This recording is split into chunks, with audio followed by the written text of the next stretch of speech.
Hello guys. So today we will be discussing regarding divisibility. So first welcome to Perfect 100 CAD. So today we will discuss about the divisibility rules and also the theorems of divisibility, etc. So let's start today's discussion. In the previous video I have already discussed about ACF and LCM. There you can see that the need of divisibility is also there. So let's start discussing about that. So what is the definition of divisibility? First question is that हम लोग divisibility को बताएंगे कैसे कि एक number दूसरे number से divisible है या नहीं, इसके बारे में हम बताएंगे कैसे। पहले सबसे बड़ा सवाल ये होता है कि ए बी से डिविजिबल है या कोई भी नंबर 10 5 से डिविजिबल है, इसको हम बताएंगे कैसे। देखिए इसे हम ऐसे बता सकते हैं, डेफिनेशन के तौर पे मैंने जो लिखा है कि if a number x when divided by y leaves no remainder then it is said as x is divided by y। तो देखिए ये क्या है कि मान लीजिए 25 एक नंबर है, यहाँ पे हमने देख रहे हैं कि 25, यहाँ पे मैंने ले रहा हूँ 25। 25 देखिए 5 से डिविजिबल है, यानी ये 5 अगर 25 को डिवाइड करता है तो इसका रिमाइंडर आएगा 0। सिमिलरली उसी तरह से अगर आप मान लीजिए लेते हैं कि 25 अगर डिवाइड होता है 8 से, 25 अगर डिवाइड होता है 8 से, तो इस केस में देखिए 25 8 से अगर डिवाइड होता है तो यहाँ पे रिमाइंडर आएगा 1। तो 25 8 से डिविजिबल नहीं है, लेकिन 25 5 से ऑब्वियसली डिविजिबल है। तो इसी को कहते हैं डिविजिबिलिटी। अब हम आगे चलते हैं और थ्योरम्स ऑफ डिविजिबिलिटी, डिविजिबिलिटी क्या क्या थ्योरम है मैं उसके बारे में बात करते हैं।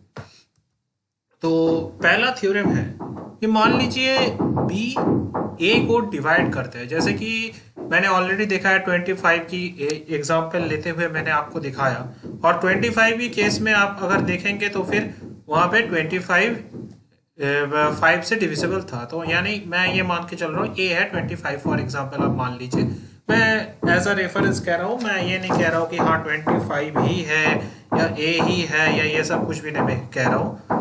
तो 25 ए इक्वल टू 25 मैंने ये मान लिया और बी इक्वल टू 5 है, बी इक्वल टू मान लीजिए 5 है, ठीक है। तो ये कह रहे हैं देन बी ऑल्सो डिवाइड्स ए सी, यानी अगर आप कोई एक नंबर सी लेते हैं, कोई भी एक नंबर सी, यानी यहाँ पे मैंने ये मान के चल रहा हूँ कि आप 3 ले लिया, ठीक है।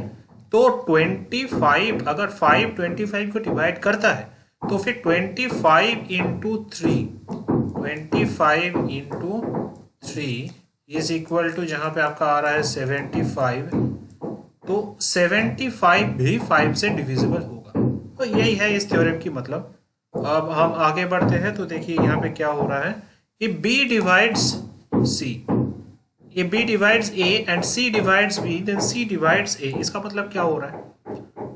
फॉर एग्जाम्पल मान लीजिए यहाँ पे देखिए B है आपकी 5, तो 5 ऑब्वियसली 25 को डिवाइड करेगा, बहुत अच्छी बात है। अब C डिवाइड्स 5, चलिए यहाँ पे थोड़ा बड़ा नंबर लेते हैं, यहाँ पे ले लेते हैं 125 और एक नंबर ले लेते हैं 125। तो देखिए मैं ये कंसीडर कर रहा हूं कि ये है B आपकी और ये है आपकी A और ये है आपकी C।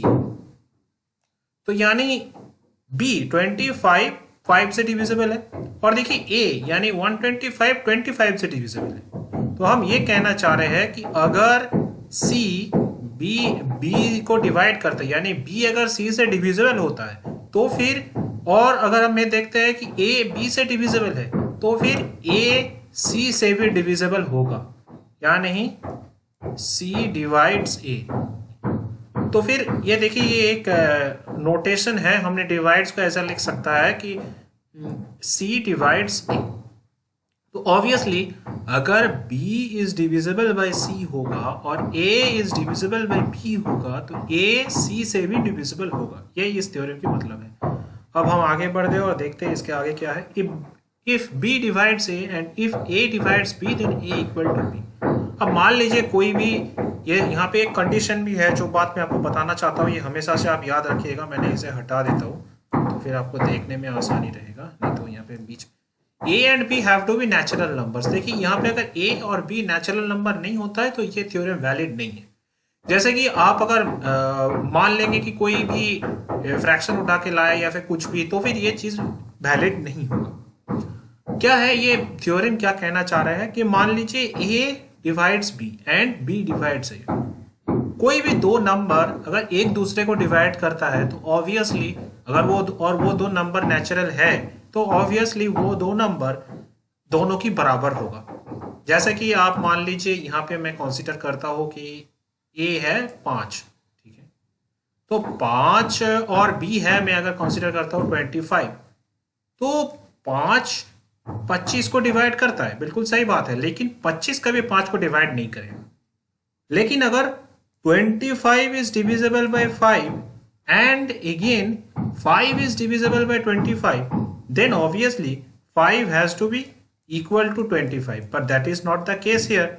So obviously ये कभी भी नहीं हो रहा, ये नहीं है, तो फिर obviously A B से डिवाइड हो रहा है लेकिन B A से डिवाइड नहीं हो रहा है। तो जाहिर सी बात है यहाँ पे ये थ्योरम कहना चाह रहा है कि A और B इक्वल तब होगा जब A B से डिवाइड होगा और B A से डिवाइड होगा। अब हम आगे बढ़ते हैं। If B divides A and B divides C, then A plus C and A minus C is divisible by B। यहाँ पे मैंने एग्जाम्पल के तौर पे लेते हैं, मान लीजिए मैंने दो नंबर लेते हैं 124 लेते हैं और एक नंबर लेते हैं 16, ठीक है। अब देखिए ये दो नंबर जो है, ये दो नंबर मैंने देख रहा हूं कि 4 से डिवाइडेड है, दोनों ही नंबर 4 से डिविजिबल है। तो मेरा यहाँ पे कहना है 124 प्लस 16, 124 प्लस 16 यानी ये आ रहा है 140 आ रहा है यहाँ पे, ठीक है। और 124 माइनस 16 ये क्या आ रहा है, मैंने देखता हूं यहाँ पे 124 माइनस 16 आपकी आ रहा है 108। तो ऑब्वियसली देखिए 140 जो है ये भी 4 से डिविजिबल है, ये भी मैंने यहाँ पे कलर चेंज कर लेता हूँ तो आपको समझने में आसानी हो। 4 से डिविजिबल 140 भी 4 से डिविजिबल है और 108 भी 4 से डिविजिबल है, इन दोनों ही 4 से डिविजिबल। तो मेरा कहना यह है कि दो नंबर 124 और 16 मैंने लिया, दोनों की दोनों 4 से डिविजिबल था, तो तब 124 प्लस 16 और 124 माइनस 16 ये दोनों ही 4 से डिविजिबल होगा। ये इस थ्योरम की मतलब है। अब हम आगे बढ़ते हैं, इसको हटा देते हैं ताकि आपको समझने में आसानी रहेगा बाद में। और देखिए इसके आगे क्या बोलते हैं, if B divides A and if C divides D, then AC is divisible by BD। अब देखिए इसका क्या मतलब होता है। जैसे कि मान लीजिए मैंने यहाँ पे दो नंबर लेता हूँ तो आपको समझने में आसानी होगा। मैं एग्जांपल के तौर पे यहाँ पे दो नंबर लेता हूँ, 27 जो है ये 3 से डिविजिबल है, तो मैंने यहाँ पे लिखता हूँ 3 से डिविजिबल है, यानी A है A आपके, मैंने ये कंसीडर किया, ये है A और 3 जो है ये है B। तो यहाँ पे देखिए C डिवाइड्स D हो रहा है यहाँ पे आपकी, तो मैंने ये मान के चल रहा हूँ कि 35 है, C है 35 और D है 5। तो देखिए यहाँ पे ये मैंने मान के चल रहा हूँ कि ये है D और ये है C। तो मैं ये कहना चाह रहा हूँ कि A यानी और B, अगर B A को डिवाइड करता है और C D को डिवाइड करता है तो फिर मेरा ये कहना है कि AD is divisible by BC। यहाँ पे क्या आ रहा है, 27 into 35 is obviously divisible by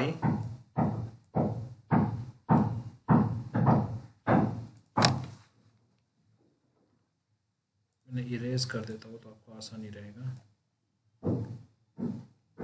यहाँ पे देखिए B हो रहा है, तो यहाँ पे मैंने ये कहना चाह रहा हूँ कि ये वाला जो है ये 27 into 35 is divisible by 3 into 5. So obviously 27 is divided by 3 and 35 is divisible by 5. 27 is divisible by 3, 35 is divisible by 5, so 27 into 35 is divisible by 3 into 5. ये है इस थ्योरम की मतलब। अब हम आगे बढ़ते हैं और आगे देखते हैं कि इसके आगे से क्या आने वाला है। यहाँ पे हमारे थ्योरम्स ऑफ डिविजिबिलिटी इतना ही है, और हमने अब आगे देखते हैं कि डिविजिबिलिटी का रूल्स के बारे में हम क्या जानते हैं और क्या दें उनको पता चलता है। तो चलिए आगे बढ़ते हैं।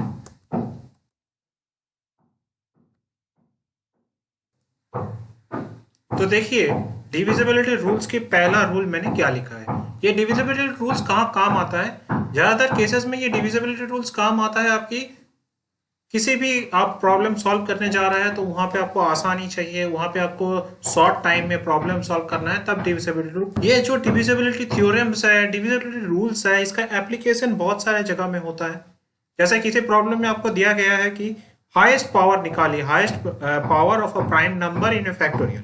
ये अगर आपको पूछा जाता है तो वहां पे काम आता है। कहाँ का एप्लीकेशन है मैंने आगे आने वाले वीडियोस में, और वहां पे भी मैंने सॉल्व करेंगे प्रॉब्लम्स और एप्लीकेशन भी देखेंगे। यहाँ पे मैंने बता रहा हूँ कि आप ये क्यों सीख रहे हैं और ये क्यों सीखना जरूरी है। तो देखिए ये यहाँ पे काम आते हैं। सम ऑफ फैक्टर्स कैसे निकाला जा सकता है उसमें काम आता है। टोटल नंबर ऑफ फैक्टर्स एक नंबर की कितना हो सकता है उसमें काम आ सकता है। तो इन सारे चीजों में काम आते हैं। तो अब आगे चलते हैं और देखते हैं कि यहाँ पे डिविजिबिलिटी रूल्स क्या क्या, कौन कौन से नंबर की डिविजिबिलिटी रूल्स के बारे में। पहला डिविजिबिलिटी रूल जो मैंने यहाँ बताया है वो है यहाँ पे रूल फॉर 2 और 5। यहाँ पे आप देखिए लास्ट डिजिट को 2 या 5 से डिविजिबल होना जरूरी है। यानी ही 2 और 5 से अगर आप डिविजिबिलिटी मान लीजिए कोई एक नंबर है, फॉर एग्जांपल मैंने यहाँ पे लेता हूँ 1 2 3, ये एक नंबर है मेरा। अब ये नंबर क्या 2 या 5 से डिविजिबल है या नहीं, अगर हमें पता करना है तो हम तो पहले थ्योरम्स पढ़े हैं, डिविजिबिलिटी कैसे करते हैं पढ़े हैं। तो अब मैं इसे डिवीजन करना चालू करूंगा कि क्या ये 2 से डिविजिबल है। 2 6 12 यहाँ आ रहे हैं, फिर यहाँ पे 3 आएगा, यहाँ पे 1 आएगा, 2 आएगा और उसके बाद 1। अब अगर आप किसी रिमाइंडर आ रहे 1, यानी ये डिविजिबल नहीं है। ये बहुत ही लंबा प्रोसेस है। अब अगर किसी आप कॉम्पिटिटिव एग्जाम में गए हैं और वहां पे आपको इतना लंबा प्रोसेस करना पड़ेगा, तो फिर भी चलिए छोटा नंबर है। अगर आपको दिया जाता है 1 2 5 7 9, इतना बड़ा नंबर अगर आपको दिया जाता है तो फिर आप क्या करेंगे? यहाँ पे आपकी सबसे काम की चीज होगा, हैंडी चीज होगा कि ये नंबर 2 से और 5 से डिविजिबल है या नहीं, ये जानने के लिए लास्ट डिजिट को आप उठाएंगे। चाहे वो कितना भी बड़ा नंबर हो जाए, आप लास्ट डिजिट को उठाइए और उठाने के बाद आप ये देखिए कि वो नंबर क्या 2 से डिविजिबल है, वो नंबर क्या 5 से डिविजिबल है। अगर डिविजिबल है तो ये पूरा नंबर 2 से डिविजिबल होगा, और अगर वो 5 से डिविजिबल है तो ये पूरा नंबर 5 से डिविजिबल होगा। मैंने फॉर एग्जाम्पल के तौर पे मैंने 1 2 4 लेता हूँ। चलिए 1 2 4, तो 1 2 4 देखिए ये लास्ट नंबर जो है 4, ये 2 से डिविजिबल है। तो 1 2 4 आपके पूरे नंबर 2 से डिविजिबल होगा। It is divided by 2। 1 2 4 पूरे की पूरे 2 से डिविजिबल होगा। अब इसी तरह से आप अगर 1 2 5 लेंगे तो आप देख सकते हैं कि वो पूरे नंबर 1 2 5 के पूरे नंबर 5 से डिविजिबल होगा। इसलिए डिविजिबल होगा क्योंकि 5 जो लास्ट नंबर है वो 5 से डिविजिबल है। तो जाहिर सी बात है 5 से 1 2 5 डिविजिबल होगा। अब हमारे पहला डिविजिबिलिटी रूल के बारे में हम बताए 2 और 5। 1 तो देखिए बताने की जगह नहीं है, हमने 11 तक पता नहीं, 11 और 13 तक बताने की कोशिश करेंगे। तो देखते हैं अब आगे और क्या क्या डिविजिबिलिटी रूल्स आते हैं। अब यहाँ पे मैंने अगर डिविजिबिलिटी रूल्स की बात करते हैं तो फिर डिविजिबिलिटी रूल फॉर 3, ये डिविजिबिलिटी रूल की। तो देखिए अब हम 3 के बारे में बात करेंगे। और 3 पे क्या होता है कि कोई भी नंबर अगर होगा उसका सम, आप मैंने पहले एग्जांपल लिया था 1 2 3, यहाँ भी 1 2 3 रखा जाए। अब इस तीनों नंबर डिजिट्स की सम 1 + 2 + 3 इज इक्वल टू क्या होता है? यहाँ पे देखिए 3 2 5 + 1 6 होता है। तो 6 देखिए ये जो 6 नंबर है ये 3 से डिविजिबल है, यानी 3 डिवाइड्स 6। तो अगर ये है यानी 3 डिवाइड्स 1 2 3। अब देखिए ये सिर्फ 3 का बात नहीं है, 9 से भी ये सेम कंडीशन सेटिस्फाइड होता है। तो आप याद रखिएगा कि सिर्फ 9 नहीं, 3 का कोई भी पावर, 3 स्क्वायर जो होता है वो 9 है, हमने देखे। अब आगे चल के आपको पता चल रहा है 3 क्यूब जो है उसमें आपको क्या आता है 27। यहाँ भी वो सेम कंडीशन वैलिड है। तो इस तरह से आप 3 का कोई भी पावर ले लीजिए, वहां पे ये सेम रूल फॉलो होता है। अगर वो sum of the digits is divisible by this number और एनी पावर ऑफ 3, आपको याद रखना पड़ेगा अगर उस नंबर से डिविजिबल है तो फिर ऑब्वियसली ये पूरा नंबर, ये 3 की किसी भी पावर से जो भी पावर इसको सम ऑफ द डिजिट्स को डिवाइड करता है उसी पावर से वो नंबर फिर डिविजिबल होगा, और उसके नीचे वाले पावर से तो ऑब्वियसली डिविजिबल होगा, क्योंकि जो 9 से डिवाइड है वो तो 3 से डिवाइड होगा ही होगा। 3 स्क्वायर इज इक्वल टू 9 होता है। एग्जाम्पल के तौर में मैंने आपको दिखा देता हूँ। यहाँ पे मान लीजिए 1, 2 और 6 है। मैंने 1, 2 और 6 लिया, तीनों को जोड़ा। तीनों को जोड़ने के बाद अगर आप देखते हैं तो इसका सम आ रहा है 9। अब देखिए 9 अगर इसका सम है तो 9 1 2 6 को तो डिवाइड करेगा ही, 1 2 और 6 को तो डिवाइड करेगा ही, साथ में 3 भी 1 2 6 को डिवाइड करेगा, क्योंकि 3 का ही तो पावर है 9। लेकिन 27 इस केस में आपको 1 2 7 को डिवाइड नहीं करेगा, 1 2 6 को, सॉरी 1 2 6 को डिवाइड नहीं करेगा। तो जाहिर सी बात है ये आपको समझ में आ गया होगा। अब हम आगे बढ़ते हैं अगले रूल में। अब देखिए rule for 4, last 2 digit is divisible bye 4। अब देखिए मैंने पहले कहा था 2 की केस में ये last digit is divisible bye 4। अब देखिए मैंने 4 की केस में कह रहा हूँ last 2 digit is divisible bye 4। तो जिस तरह से यहाँ पे हटा देता हूँ ये सारे, तो आपको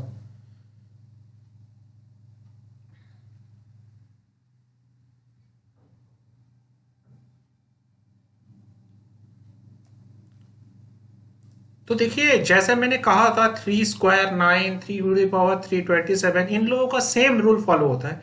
उसी तरह से 2 का किसी भी पावर अगर आप ले लेते हैं ना, 2 to the power 2 is equal to 4, तो 2 to the power 3 is equal to 8।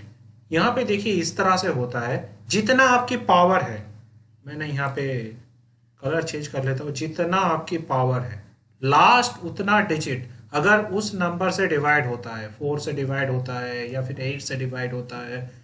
मैंने एग्जांपल के तौर पे आपको ले लेता हूँ। मान लीजिए यहाँ पे है 2 3 2, ये आपकी नंबर है। तो जब ये 2 से डिवाइड होगा कि नहीं, ये जानने के लिए आपको सिर्फ 2 देखना है। ये 4 से डिवाइड होगा कि नहीं, ये जानने के लिए आपको देखना है 3 और 2 दोनों, 3 और 2 दोनों। और ये वाला पूरा 8 से डिवाइड होगा कि नहीं, ये जानने के लिए आपकी तीनों डिजिट ही देखना है।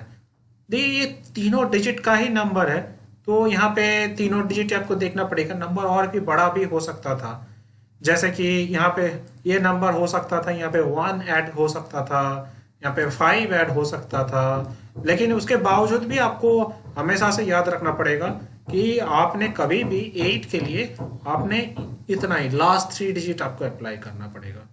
ये वाला हटा देता हूँ, हाँ, लास्ट 3 डिजिट आपको अप्लाई करना पड़ेगा हमेशा से। आपका लास्ट 3 डिजिट 8 के लिए। अब अगर आप 16 में जाते हैं तो लास्ट 4 डिजिट आपको अप्लाई करना पड़ेगा। अब देखिए यहाँ पे मैंने जब बात कर रहा हूँ लास्ट 1 डिजिट 2 डिजिट 3 डिजिट का, तो देखिए लास्ट 2 डिजिट क्या है 32। 32 देखिए 4 से डिविजिबल है। 4 से अगर हम डिवाइड करते हैं तो हमारे आते हैं 4 8 32। तो लास्ट 2 डिजिट यहाँ की लास्ट जो 2 डिजिट है वो 4 से डिविजिबल है, यानी 5 1 2 3 2। ये पूरे नंबर 4 से डिविजिबल है और ये पूरे नंबर 2 से भी डिविजिबल है। तो आपको जैसे दिया जाएगा, जैसे जरूरत पड़ेगा आपका कि किससे आपको डिविजिबिलिटी निकालना है, 2 से 4 से 8 से, आप उस हिसाब से इस नंबर्स को ले लीजिएगा, तो ही आपकी काम बन जाएगा। अब हम आगे के रूल की तरफ बढ़ते हैं। 4 के बाद हमने 5 ऑलरेडी डिस्कस कर चुके हैं। अब हम डिस्कस करते हैं रूल फॉर 6। अब देखिए रूल फॉर 6 क्या है कि अगर कोई भी नंबर, मान लीजिए आप यहाँ पे मैंने 12 ले रहा है, छोटा सा नंबर ले रहा हूं मैं, ये 2 और ये 6 से डिविजिबल है कि नहीं अगर आपको पता करना है, तो आपको सबसे पहले पता करना पड़ेगा कि ये नंबर क्या 2 से डिविजिबल है। जी बिल्कुल है, क्योंकि यहाँ पे आप देख सकते हैं कि 2 लास्ट डिजिट 2 है जो कि 2 से डिवाइड हो रहा है। और ये नंबर क्या 3 से डिवाइड है, ये बिल्कुल देख लेते हैं हम लोगों ने, इसका सम 3 आ रहा है। तो देखिए ये नंबर 3 से भी डिविजिबल है 2 से भी डिविजिबल है, 3 से भी डिविजिबल है। जाहिर सी बात है ये number 2 into 3 is equal to 6, यानी 6 से भी डिविजिबल होगा। अब हम इसका आगे चलते हैं और देखते हैं कि आगे की रूल्स क्या है और क्या आने वाले हैं। रूल फॉर 8, ये तो मैंने ऑलरेडी आपको बता चुका हूं कि 2 का जितना क्यूब होगा लास्ट उतना सारे डिजिट अगर आप देख लेते हैं तो फिर हो जाएगा। रूल फॉर 11, यहाँ पे आपको थोड़ा हटा देता हूँ तो आसानी रहेगा। ये रूल फॉर 11 में सबसे अच्छी बात जो हमने बात करेंगे, इसका जो तरीका है ये इसका तरीका सबसे अनोखा है। इससे पहले मैंने बहुत सारे तरीके की बात की है, इसका तरीका सबसे अलग है। इसका तरीका क्या है कि sum of the digits in the odd places and even places, इन दोनों की जो डिफरेंस है उसको 0 होना पड़ेगा। मैं एग्जाम्पल के तौर पे लेके जाता हूं। एग्जाम्पल के तौर पे मैंने लेता हूं यहाँ पे 132 लेता हूं एग्जाम्पल के तौर पे। तो देखते हैं 132। अब देखिए 132 जो है इसका मेरा ऑड पोजीशंस में कौन कौन सी है? ऑड यानी 1 नंबर 1 पोजीशन में है 1, नंबर 2 पोजीशन में है 2। तो हमें पहले 1 प्लस 2 कर लेते हैं, इसके आ रहे हैं 3। अब इसका इवन पोजीशन में है 3, तो इवन पोजीशन में देखिए आ रहे हैं 3। अब हम सब्ट्रैक्ट करते हैं, 3 माइनस 3 इज इक्वल टू 0, यानी ये नंबर 1 2 3, यहाँ पे जो नंबर है 1 2 3 इज डिविजिबल बाय 11। क्यों डिविजिबल हो रहा है? क्योंकि इसका इवन पोजीशंस और ऑड पोजीशंस की सम की जो डिफरेंस है वो है 0। अब और एक एग्जांपल लेके देख लेते हैं। और एक एग्जांपल हम यहाँ पे ले सकते हैं 1 4 और 3। ये अगर लेते हैं हमने 1 प्लस 3, जो ऑड पोजीशंस है ये हो रहा है 4, और 4 माइनस 4 ये हो रहा है 0। तो एग्जाम्पल के तौर पे अगर मैं जाता हूं 1 plus 3 is equal to 4 and 4 minus 4 is 0। तो ऑब्वियसली यहाँ पे आपकी एग्जाम्पल के तौर पे मैंने दिखा दिया आपको 2 एग्जाम्पल। अब आने वाले टाइम में जो मैंने दिखाऊंगा 7 और 13, देखिए एक बात हमेशा याद रखिएगा, 7 और 13 का रूल्स तो है लेकिन वो रूल्स इस्तेमाल करते हुए बहुत टाइम लग जाता है। अगर आपको देख के लगता है कि प्रॉब्लम में आसानी है रूल्स इस्तेमाल करने के बाद, तभी इस्तेमाल कीजिएगा, नहीं तो हमेशा से इस्तेमाल करने जा रहे हैं तो पता चल रहा है नॉर्मल तरीके से ज्यादा टाइम ले ले रहा है कभी कभी। देखते हैं क्या रूल्स है उसका। यहाँ पे हटा देता हूँ, यहाँ पे मैंने ये सारी चीजें, तो देखने में आसानी रहेगा। अब देखिए रूल ये कह रहा है कि the difference between the numbers of its thousands and the remainder of its divisions by 1000। तो रूल भी बहुत ही खतरनाक सा लग रहा है। तो चलिए मैं एक नंबर लेता हूँ। नंबर कौन से नंबर लिया जाए? मैंने फॉर एग्जांपल यहाँ पे एक नंबर लेता हूँ 3 3 1 6। इसके बाद लेते हैं हम लोगों ने 1 2 4। ये जो पूरा नंबर है इसका देखते हैं। अब क्या बोला जा रहा है? पहले मुझे बोला जा रहा है नंबर को 100 से डिवाइड करो। 100 से डिवाइड करने की तो रिमाइंडर है, जाहिर सी बात है रिमाइंडर आएगा लास्ट 3 डिजिट। लास्ट 3 डिजिट मैंने कलर चेंज कर लेता हूं तो आसानी रहेगा आपको। तो नंबर आ रहे हैं लास्ट 3 डिजिट, यानी 1 2 और 4। बाकी जो नंबर पड़े हैं उससे आप सब्ट्रैक्ट कीजिए, यानी इसको कहा जा रहा है कि 3316 माइनस 124, ये आपका जितना, यानी 3192। अब देखिए ये खुद भी एक 4 डिजिट का नंबर है, अभी तक चलेगा ये, यानी इसको फिर से आप 1000 से डिवाइड कीजिए। क्या आ रहा है? 3 माइनस 192, यहां पे आ रहा है -189। अब आपको देखना है कि ये जो नंबर आपके पास है, ये नंबर क्या 7 या 13 से डिविजिबल है कि नहीं। तो देखिए आपको मैंने पहले ही बताया था कि नंबर अगर बहुत बड़ा होगा या फिर ऐसा होगा, इससे अच्छा है कि आप सीधा इसी को 7 से डिवाइड कर लेते तो काफी मेरे ख्याल से तो जल्दी ही हो जाता। तो देखिए डिविजिबिलिटी रूल्स तो मैंने बता दिया, लेकिन आप खुद देखिएगा कि ये रूल्स आपके लिए सेटिस्फाइड है कि नहीं है। ये इस तरह से आप देख लीजिएगा। अगर आपको लगता है कि वो रूल्स उस टाइम पे आपको काफ़ी आसानी से मिल जा रहा है प्रॉब्लम का सॉल्यूशन, तो ठीक है, मेरे को उसमें फिर आप लगा दीजिएगा। लेकिन अगर आपको लगता है कि उस रूल का प्रॉब्लम आपको उतना आसानी से नहीं मिल रहा है तो आप छोड़ दीजिएगा रूल को। आगे से एक पॉइंट आप याद रखिएगा, जो बात मैंने हमेशा से कहता हूँ, कि मैंने यहाँ पे दिखाया कि 2 और 3 मल्टीप्लाई होने से आपकी आ रहा है 6 से डिवाइड हो जा रहा है। इसका मतलब ये नहीं है कि आप किसी भी नंबर, यानी मैंने एग्जाम्पल के तौर पे मैंने लेता हूँ 72, मान लीजिए मैंने लेता हूँ 72, ये नोट समझाने के लिए मैंने ये एग्जाम्पल ले रहा हूँ। 72 देखिए आपके यहाँ पे जो हो रहा है 72 का, ये 72 नंबर देखिए 8 से डिविजिबल है, और ये नंबर 6 से भी डिविजिबल है। 8 एंड 6 बोथ से डिविजिबल है। अब आप कहेंगे कि यहाँ पे तो हो रहा था जो 2 से डिवाइड हो रहा है और 3 से भी डिवाइड हो रहा है, और 2 इंटू 3 यानी वो नंबर 6 से भी डिवाइड हो।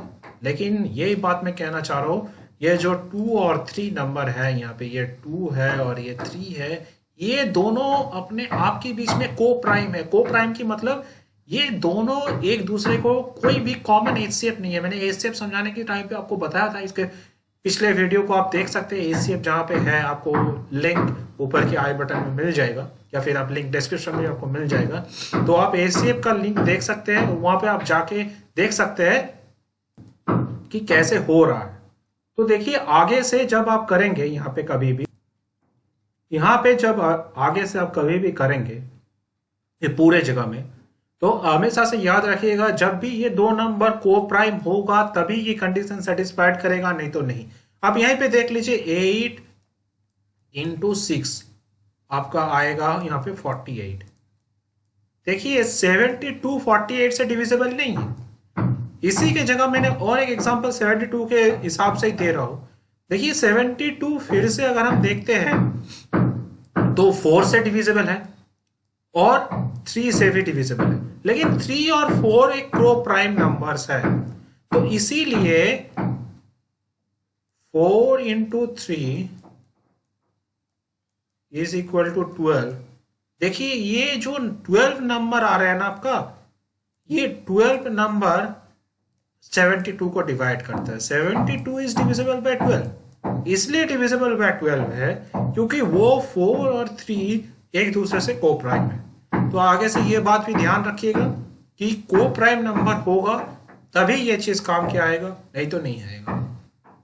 तो अब हम आगे बढ़ते हैं, और आज के लिए हमने इतना ही दिखाया है। आगे से हमने अगले वीडियोस में डिस्कस करेंगे कि इसका एप्लीकेशन क्या है। हम किसी प्रॉब्लम्स को लेके उसका एग्जाम्पल से सॉल्व करेंगे। इसे हटा देते हैं मैंने। तो guys, if you have liked my video then please click the like button and obviously share it with your friends. Share कीजिएगा अपने दोस्तों के साथ, और ऑब्वियसली हमारे चैनल परफेक्ट 100 कैट को सब्सक्राइब कीजिएगा।